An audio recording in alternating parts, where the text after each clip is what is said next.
So as we look at the Sabbath, we see that the Sabbath is for physical rest. It's for restoring our emotions. And then thirdly, the purpose of the Sabbath is for spiritual rejuvenation. Spiritual rejuvenation. Sunday is for us, for our church, the primary day of worship. A day to focus on God and to search ourselves, to find out where we've drifted. And I feel like Christians, especially in today's world, it's so easy through the week to start drifting.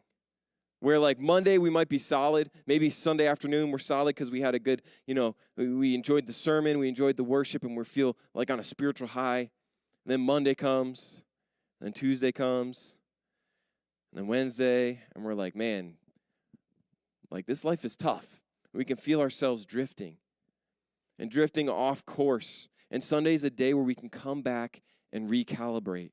It's like the old hymn by Robert Robinson says, it says, prone to wander, Lord, I feel it. Prone to leave the God I love.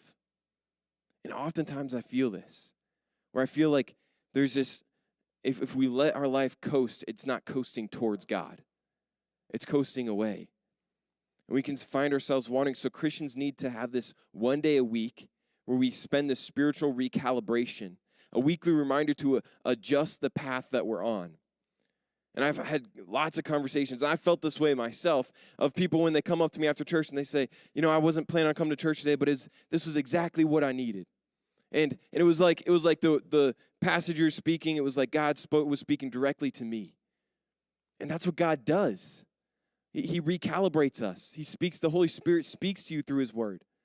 He recalibrates our soul and says, hey, you're going off direction. You're going off path here. You need to come back. You need to gain a new perspective because worship brings proper perspective. Mark 8 says this in verse 36, and what do you benefit if you gain the whole world but lose your own soul? Is anything worth more than your soul? And Sunday is a day to answer that question.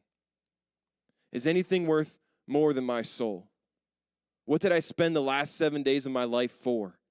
Who did I live it for? It's a recalibration to gain perspective.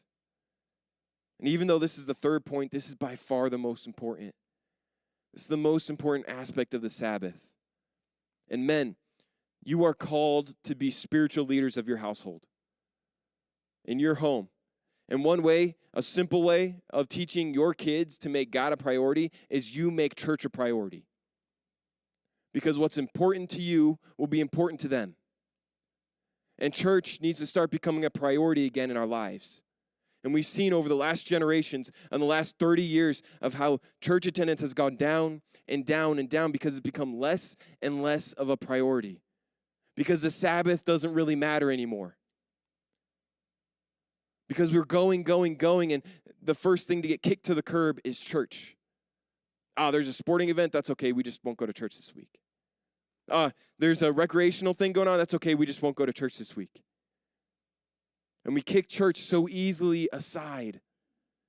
We don't set it apart anymore.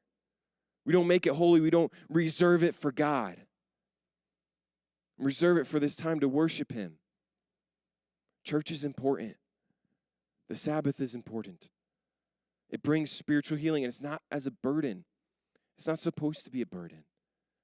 This is supposed to benefit your life. Matthew 11:28 says this, then Jesus said, come to me, all of you who are weary and carry heavy burdens, and I will give you rest. Take my yoke upon you.